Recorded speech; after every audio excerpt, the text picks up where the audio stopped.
Contract marriage भाग 5. रात्रीची शांत वेळ होती. देशमुख बंगल्याच्या टेरेसवर थंड वारा वाहत होता. सान्वी शांतपणे आरवच्या शेजारी उभी होती. आज पहिल्यांदाच आरव स्वतःहून तिच्याशी मन मोकळं करत होता. त्याच्या डोळ्यात दूरवर हरवलेल्या आठवणी दिसत होत्या. लहानपणी आमचं कुटुंब इतकं श्रीमंत नव्हतं, आरव हळू आवाजात म्हणाला. बाबांनी खूप संघर्ष करून हा व्यवसाय उभा केला. ते नेहमी म्हणायचे की पैसा कमावणं सोपं आहे, पण माणसं कमावणं कठीण आहे. सान्वी शांतपणे ऐकत होती. मी त्यांच्या प्रत्येक गोष्टीवर विश्वास ठेवला, लोकांवर विश्वास ठेवला, प्रेमावरही. त्याच्या आवाजात अचानक वेदना आली. आणि मग कियारा माझ्या आयुष्यात आली. आरव काही क्षण शांत राहिला. मी तिच्यावर खूप प्रेम केलं. माझ्या आयुष्यातील प्रत्येक स्वप्नात ती होती. सान्वीच्या मनाला टोचलं, पण ती काही बोलली नाही. मला वाटायचं ती मला कधीच सोडून जाणार नाही. तो कडवटपणे हसला. पण एका सकाळी ती निघून गेली, कोणतंही स्पष्टीकरण न देता. सान्वीला त्याच्या डोळ्यातलं दुःख स्पष्ट दिसत होतं. त्या दिवसानंतर मी लोकांवर विश्वास ठेवणं बंद केलं. सान्वीने हळूच विचारलं, मग आता काय? तुम्ही अजूनही तिच्यावर प्रेम करता? हा प्रश्न ऐकून आरव काही क्षण शांत झाला. वाऱ्याची झुळूक दोघांमध्ये फिरून गेली. मग तो म्हणाला, माहीत नाही. हे उत्तर ऐकताच सान्वीच्या मनात वेदना उठली. पण पुढच्याच क्षणी आरव पुढे म्हणाला, मला फक्त एवढं माहीत आहे की आज तिच्यासोबत असताना मला शांतता मिळत नाही. आणि आरवने तिच्याकडे पाहिलं. काही लोकांच्या सहवासात मात्र मन शांत होतं. दोघांची नजर एकमेकांना भिडली. सान्वीच्या हृदयाची धडधड वाढली. तेवढ्यात मीराताईंचा फोन आला. दोघं कुठे आहात? खाली या. दोघेही हसत खाली आले. दुसऱ्या दिवशी सकाळी मीराताई आणि घरातील सर्वजण आश्चर्यचकित झाले, कारण किचनमध्ये आरव उभा होता. आरव? मीराताईंनी आश्चर्याने विचारलं. हो, तू इथे काय करतोयस? स्वयंपाक. सगळे हसायला लागले. तुला स्वयंपाक येतो? आरव आत्मविश्वासाने म्हणाला, नक्कीच. काही वेळाने सान्वी किचनमध्ये आली. तिने पाहिलं की संपूर्ण किचन अस्ताव्यस्त झालं होतं. पीठ जमिनीवर पडलं होतं. भाज्या चुकीच्या पद्धतीने कापलेल्या होत्या आणि आरव स्वतः पूर्णपणे गोंधळलेला दिसत होता. हे पाहून सान्वीला हसू आवरेना. तुम्ही खरंच स्वयंपाक करताय की युद्ध? आरव तिच्याकडे पाहून म्हणाला, माझी थट्टा करू नकोस. मग मला मदत करू द्या.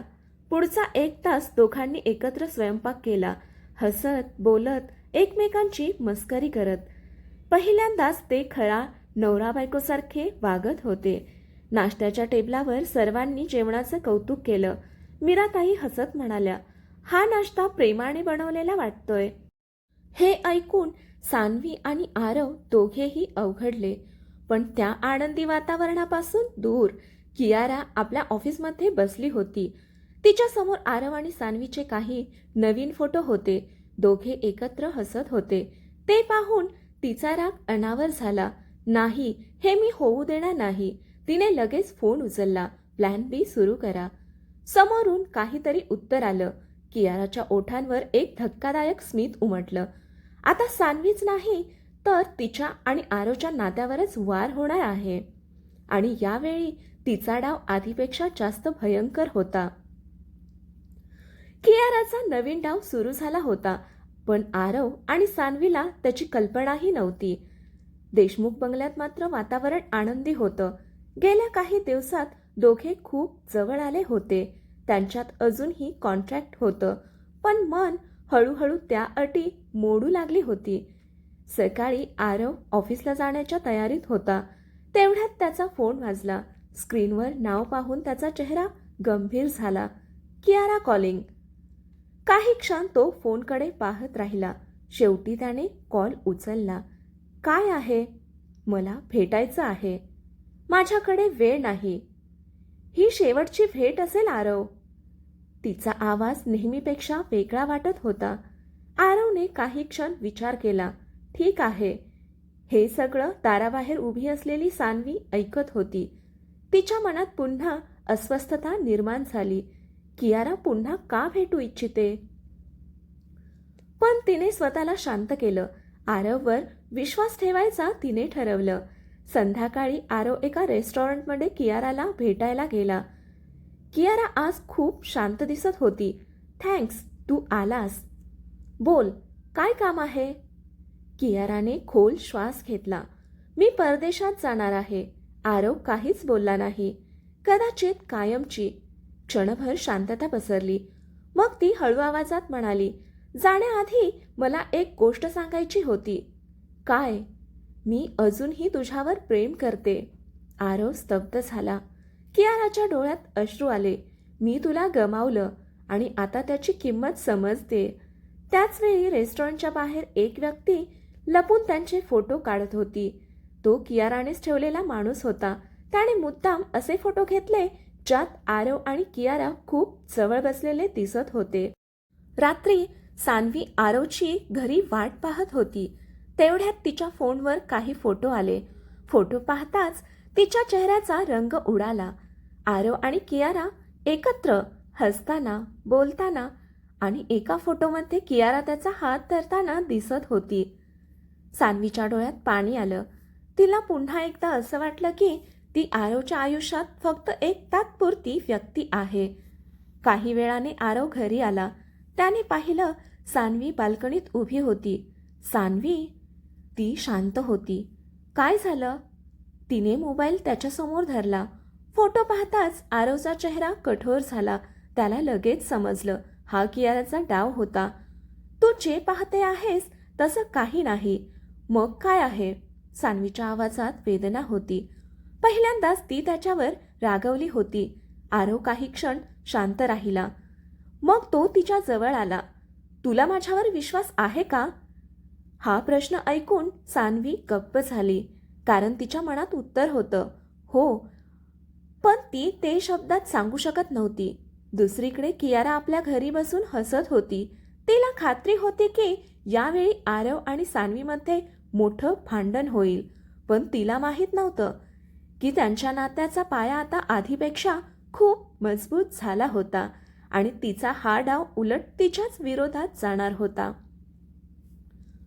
तुला माझ्यावर विश्वास आहे का? आरवचा प्रश्न अजूनही हवेत तरंगत होता. सान्वी त्याच्याकडे पाहत होती.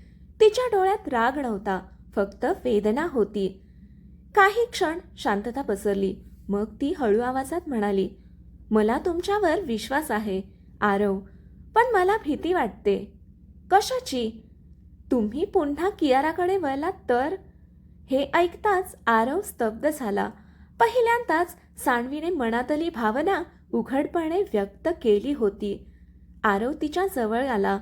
सान्वी, भूतकाळ बदलता येत नाही. तो काही क्षण थांबला. पण भविष्य कोणासोबत घडवायचं हे आपल्या हातात असतं. सान्वी त्याच्याकडे पाहत राहिली. त्याच्या डोळ्यात तिला प्रामाणिकपणा दिसत होता आणि त्या क्षणी तिच्या मनातली भीती थोडी कमी झाली. दुसऱ्या दिवशी देशमुख कंपनीत वार्षिक पुरस्कार सोहळा आयोजित करण्यात आला होता. आरवला मुख्य पाहुणा म्हणून उपस्थित राहायचं होतं. मीराताईंनी आग्रह केला, सान्वी तूही त्याच्यासोबत जा. सान्वी तयार झाली. आज तिने फिकट गुलाबी रंगाची साडी नेसली होती. ती खूप सुंदर दिसत होती. आरव काही क्षण तिच्याकडे पाहतच राहिला. तू आज खूप सुंदर दिसते आहेस. हे ऐकून सान्वीच्या गालावर हलकी लाली उमटली. कार्यक्रम सुरू झाला. सगळं सुरळीत चाललं होतं. पण अचानक हॉलचे दरवाजे उघडले आणि आत आली कियारा. तिला पाहताच अनेक लोक कुजबुजू लागले. कारण उद्योग विश्वात आरव आणि कियाराच्या जुन्या नात्याबद्दल अनेकांना माहिती होती. कियारा आत्मविश्वासाने स्टेजजवळ आली. तिच्या चेहऱ्यावर एक विचित्र हसू होतं. पुरस्कार वितरण संपल्यानंतर कियाराने मुद्दाम सान्वीजवळ येऊन म्हटलं, तू खूप नशीबवान आहेस. सान्वी शांतपणे म्हणाली, धन्यवाद. कियारा हसली. कारण तू आज ज्या जागेवर उभी आहेस त्या जागेवर एकेकाळी मी होते. हे ऐकताच सान्वीच्या चेहऱ्यावरचे भाव बदलले. कियाराचा उद्देश स्पष्ट होता. ती तिला दुखवण्याचा प्रयत्न करत होती. तेवढ्यात आरव तिथे आला. कियारा, पुरे झालं. त्याचा आवाज कठोर होता. कियारा आश्चर्यचकित झाली. मी फक्त बोलत होते. मला माहीत आहे तू काय करते आहेस. तो सान्वीच्या बाजूला उभा राहिला. सर्वांसमोर म्हणाला, सान्वीचा अपमान म्हणजे माझा अपमान. संपूर्ण हॉल शांत झाला. सान्वीच्या डोळ्यात आश्चर्य दाटलं. कारण पहिल्यांदाच आरव तिच्यासाठी इतक्या ठामपणे उभा राहिला होता. कियाराचा चेहरा रागाने लाल झाला. तिला अपेक्षा होती की आरव तिची बाजू घेईल, पण घडलं अगदी उलट. ती काहीही न बोलता तिथून निघून गेली. मात्र जाताना तिच्या डोळ्यात सुडाची आग स्पष्ट दिसत होती. रात्री घरी परतल्यानंतर सान्वी बाल्कनीत उभी होती. आरव तिच्या जवळ आला. तू ठीक आहेस ना? सान्वी हसली. हो. मग काही क्षणांनी ती म्हणाली, आज माझी बाजू घेतल्याबद्दल धन्यवाद. आरव हलकसं हसला. तुला दुखावलेलं मला आवडत नाही. हे ऐकून सान्वीच्या हृदयाची धडधड वाढली. कारण त्या एका वाक्यात तिला खूप काही ऐकू आलं होतं. पण त्याच वेळी कियारा आपल्या कारमध्ये बसून फोनवर बोलत होती. आता वेळ आली आहे. प्लॅनचा पुढचा टप्पा सुरू करा. तिच्या चेहऱ्यावर धोकादायक स्मित उमटलं. कारण आता ती फक्त सान्वीला दुखावणार नव्हती, तर आरव आणि सान्वीच्या नात्यात असा गैरसमज निर्माण करणार होती जो त्यांना कायमचं वेगळं करू शकतो. कियाराच्या डोळ्यात सुडाची आग धगधगत होती. आरव प्रत्येक वेळी सान्वीची बाजू घेत होता आणि हे तिला अजिबात सहन होत नव्हतं. तिने ठरवलं होतं, जर आरव माझा होऊ शकत नसेल तर तो सान्वीचाही होणार नाही. दुसऱ्या दिवशी सकाळी सान्वीला एका अनोळखी नंबरवरून फोन आला. हॅलो, तुम्ही सान्वी देशमुख बोलत आहात? हो. तुमचे वडील ज्या हॉस्पिटलमध्ये उपचार घेत आहेत तिथून बोलतोय. कृपया ताबडतोब या. सान्वी घाबरली. काय झालं? फोनवर सांगता येणार नाही. कॉल कट झाला. तिच्या हातापायांना घाम फुटला. ती घाईघाईने हॉस्पिटलकडे निघाली. हॉस्पिटलमध्ये पोहोचल्यावर तिला समजलं की तिचे वडील ठीक आहेत. मग फोन कोणी केला होता? ती विचारत असतानाच एक नर्स तिच्या जवळ आली. मॅडम, हे तुमच्यासाठी. तिने एक लिफाफा दिला. सान्वीने तो उघडला आणि तिच्या पायाखालची जमीन सरकली. आत काही फोटो होते. फोटोंमध्ये आरव आणि कियारा एका हॉटेलच्या रूममध्ये एकत्र दिसत होते. सान्वीच्या डोळ्यात अश्रू आले. नाही, हे शक्य नाही. फोटोंसोबत एक चिठ्ठी होती. त्यावर लिहिलं होतं, काही नाती कधीच संपत नाहीत. सान्वीचं मन पूर्णपणे कोसळलं. तिला वाटलं कदाचित आरव अजूनही कियाराला विसरू शकलेला नाही. त्याचवेळी देशमुख कंपनीत आरव एका महत्त्वाच्या मीटिंगमध्ये होता. अचानक त्याला बातमी मिळाली की कंपनीच्या सर्व्हरमधून काही गुप्त माहिती लीक झाली आहे. संपूर्ण ऑफिसमध्ये गोंधळ उडाला. आरव संतापला. हे कोणी केलं? तपास सुरू झाला. काही वेळाने सिक्युरिटी हेड त्याच्याकडे आला. सर, आम्हाला काही पुरावे मिळाले आहेत. कोणाचे? पुरावे सान्वी मॅडमकडे निर्देश करतात. आरवच्या चेहऱ्याचा रंग उडाला. काय बडबड करता आहात? सर, लीक झालेली फाईल त्यांच्या ईमेल ID वरून पाठवली गेली आहे. आरव स्तब्ध झाला. संध्याकाळी सान्वी घरी परतली. ती आधीच तुटलेली होती, पण घरी येताच तिला आणखी एक धक्का बसला. हॉलमध्ये आरव, कंपनीचे वकील आणि सिक्युरिटी टीम बसली होती. वातावरण खूप गंभीर होतं. काय झालं? सान्वीने विचारलं. आरव शांतपणे तिच्याकडे पाहत होता. मग त्याने एक फाईल तिच्या समोर ठेवली. हे बघ. सान्वीने फाईल उघडली. त्यात कंपनीची गुप्त माहिती आणि तिच्या ईमेलचा तपशील होता. ती हादरली. हे खोटं आहे. मलाही तसंच वाटतं. आरवचं उत्तर ऐकून सगळे आश्चर्यचकित झाले. सिक्युरिटी हेड म्हणाला, पण सर, पुरावे स्पष्ट आहेत. आरवने कठोर नजरेने त्याच्याकडे पाहिलं. पुरावे बनावटही असू शकतात. मग तो सान्वीकडे वळला. मी तुला ओळखतो सान्वी. तू असं काही करू शकत नाहीस. हे ऐकताच सान्वीच्या डोळ्यात अश्रू आले. संपूर्ण जग तिच्यावर संशय घेत होतं, पण आरव तिच्यावर विश्वास ठेवत होता. तेवढ्यात आरवच्या मोबाईलवर एक मेसेज आला. त्याने मेसेज उघडला आणि त्याचा चेहरा रागाने लाल झाला. मेसेजमध्ये एक व्हिडिओ होता. व्हिडिओमध्ये स्पष्ट दिसत होतं की कोणीतरी सान्वीच्या नावाने बनावट ईमेल तयार करत आहे आणि तो व्यक्ती दुसरा तिसरा कोणी नसून कियाराचा जवळचा माणूस होता. आरवच्या डोळ्यात संताप उसळला. त्याला समजलं होतं कियाराने आता मर्यादा ओलांडल्या आहेत. त्याच क्षणी कियाराच्या फोनवर एक कॉल आला. मॅडम, समस्या झाली आहे. काय? आरव सरांना सर्व सत्य कळलं आहे. हे ऐकताच कियाराचा चेहरा फिकट पडला, कारण तिचा सर्वात मोठा डाव आता तिच्याच विरोधात जाणार होता आणि पहिल्यांदाच आरव तिच्या विरुद्ध उभा राहणार होता. कियाराचा चेहरा फिकट पडला होता. तिने अनेक डाव खेळले होते, पण यावेळी परिस्थिती तिच्या हाताबाहेर जात होती. दुसरीकडे देशमुख बंगल्यात वातावरण तणावपूर्ण होतं. आरवच्या हातात जो व्हिडिओ होता आणि त्याच्या डोळ्यात प्रचंड संताप दिसत होता. मला त्या माणसाची संपूर्ण माहिती हवी आहे. आरव सिक्युरिटी टीमला आदेश दिला. आजच. Yes sir. टीम ताबडतोब कामाला लागली. सान्वी मात्र अजूनही हादरलेली होती. ती शांतपणे एका कोपऱ्यात बसली होती. तिच्या मनात एकच प्रश्न होता, कियारा इतक्या खालच्या पातळीवर कशी जाऊ शकते? काही वेळाने आरव तिच्या जवळ आला. तू ठीक आहेस ना? सान्वीच्या डोळ्यात पाणी आलं. तुम्ही माझ्यावर विश्वास का ठेवला? आरव काही क्षण तिच्याकडे पाहत राहिला. मग तो म्हणाला, कारण मी तुला ओळखतो, पण पुरावे माझ्या विरुद्ध होते. पुराव्यांपेक्षा माणूस महत्वाचा असतो. हे ऐकून सान्वीच्या डोळ्यातून अश्रू वाहू लागले. पहिल्यांदाच तिला असं वाटलं की ती या नात्यात एकटी नाही. दुसऱ्या दिवशी सिक्युरिटी टीमने त्या व्यक्तीला शोधून काढलं. त्याचं नाव समीर होतं. त्याला कंपनीत आणण्यात आलं. सुरुवातीला तो काहीच बोलायला तयार नव्हता, पण पुरावे समोर ठेवल्यावर तो घाबरला. मी सगळं सांगतो. आरवचा राग अनावर झाला. कोणी पाठवलं तुला? समीर थरथरत म्हणाला, कियारा मॅडमने. संपूर्ण खोलीत शांतता पसरली. जरी सर्वांना संशय होता तरी आता सत्य समोर आलं होतं. का? आरवचा आवाज कठोर होता. समीर म्हणाला, त्यांना सान्वी मॅडमला तुमच्या आयुष्यातून दूर करायचं होतं. हे ऐकताच आरवच्या मुठी आवळल्या गेल्या.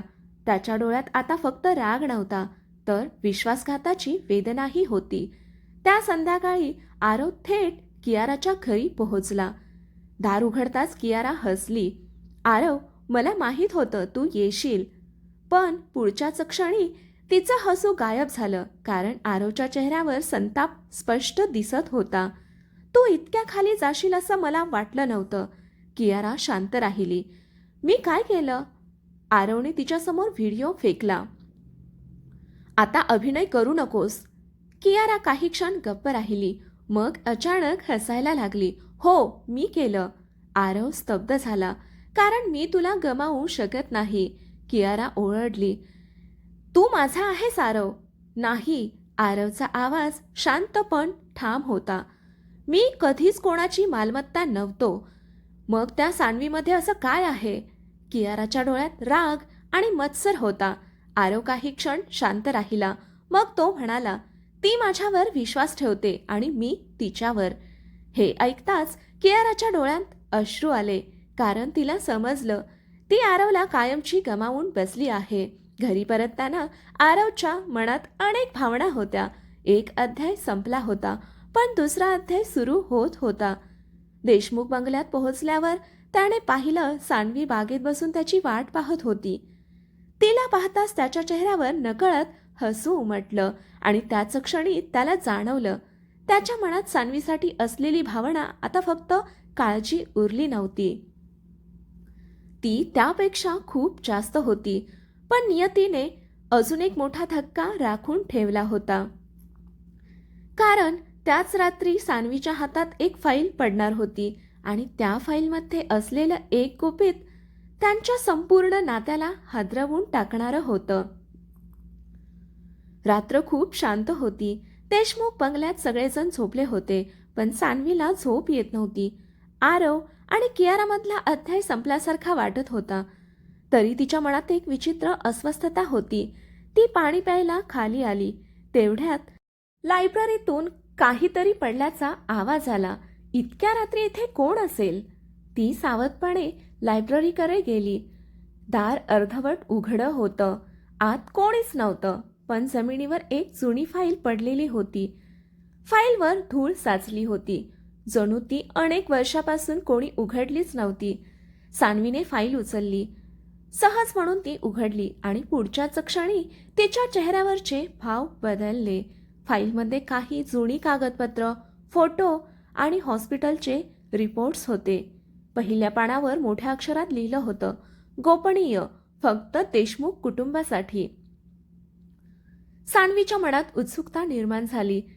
तिने पुढचं पान उघडलं आणि तिथे एक नाव पाहून ती थबकली, आरव देशमुख. तेवढ्यात मागून आवाज आला, सान्वी. ती घाबरून मागे वळली. आरव तिथे उभा होता. त्याची नजर फाईलवर पडली आणि त्याच्या चेहऱ्याचा रंग उडाला. ही फाईल तुला कुठे मिळाली? त्याच्या आवाजात भीती होती. सान्वीने कधीच त्याला इतका घाबरलेला पाहिला नव्हता. इथेच पडली होती. आरव काही क्षण गप्प राहिला. मग त्याने फाईल तिच्या हातातून घेतली. ही फाईल तू वाचू नकोस. का? कारण तो काही बोलणार इतक्यात एक कागद खाली पडला. सान्वीची नजर त्या कागदावर गेली आणि ती स्तब्ध झाली. त्या कागदावर एक जन्म प्रमाणपत्र होतं, पण त्यात काहीतरी विचित्र होतं. वडिलांच्या नावाच्या जागी देशमुख कुटुंब प्रमुखाचं नाव नव्हतं, तर दुसऱ्याच एका व्यक्तीचं नाव होतं. सान्वीच्या डोळ्यात प्रश्न निर्माण झाले. आरव, हे काय आहे? आरवच्या कपाळावर घाम आला. तो काही क्षण शांत राहिला. मग म्हणाला, ते सत्य आहे, जे मी आजपर्यंत कोणालाही सांगितलेलं नाही. सान्वी अवाक झाली. म्हणजे? आरवने खोल श्वास घेतला. मी देशमुख कुटुंबाचा सख्खा मुलगा नाही. हे ऐकून सान्वीच्या पायाखालची जमीन सरकली. काय? हो. आरव खिडकीजवळ जाऊन उभा राहिला. माझा जन्म एका सामान्य कुटुंबात झाला होता. मग जेव्हा मी 5 वर्षाचा होतो तेव्हा एका भयंकर अपघातात माझ्या आईवडिलांचा मृत्यू झाला. सान्वीच्या डोळ्यात पाणी आलं. मग देशमुख कुटुंबाने मला दत्तक घेतलं. सान्वी शांतपणे ऐकत होती. आई आणि बाबा यांनी मला कधीच परकं वाटू दिलं नाही. आरवच्या डोळ्यात अश्रू चमकत होते. पण काही लोकांना हे कधीच मान्य नव्हतं. कोण? आरव काही क्षण गप्प राहिला. मग म्हणाला, बाबांचा धाकटा भाऊ विक्रम काका. विक्रम काका? हो. आरवचा आवाज गंभीर झाला. त्यांना वाटत होतं की देशमुख साम्राज्याचा वारस मी नसून त्यांचा मुलगा असायला हवा.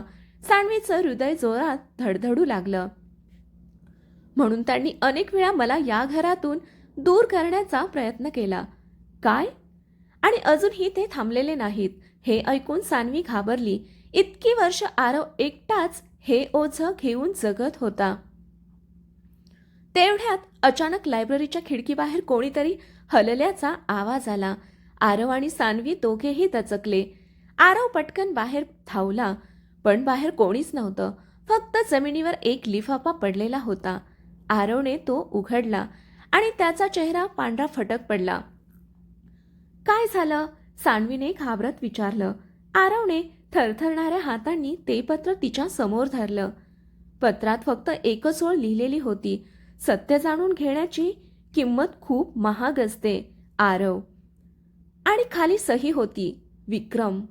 सान्वीच्या अंगावर काटा आला. म्हणजे विक्रम काका अजूनही आरवच्या मार्गावर होते. पण खरी भीती तर आता सुरू झाली होती, कारण त्याच लिफाफ्यात एक जुना फोटोही होता आणि तो फोटो पाहताच आरवच्या हातातून लिफाफा खाली पडला. कारण त्या फोटोमध्ये सान्वीचे वडील आणि विक्रम काका एकत्र उभे होते. सान्वी स्तब्ध झाली. आरवच्या चेहऱ्यावर अविश्वास होता. दोघांच्याही मनात एकच प्रश्न घुमत होता, सान्वीच्या वडिलांचा आणि विक्रम काकांचा नेमका संबंध काय होता? हे पाहू पुढील भागामध्ये. कथा इथपर्यंत आवडली असेल तर कथेला लाईक करा, कमेंट करा, शेअर करा आणि आपल्या चॅनेलला सबस्क्राईब करा. कथा वाचल्याबद्दल आणि ऐकल्याबद्दल धन्यवाद.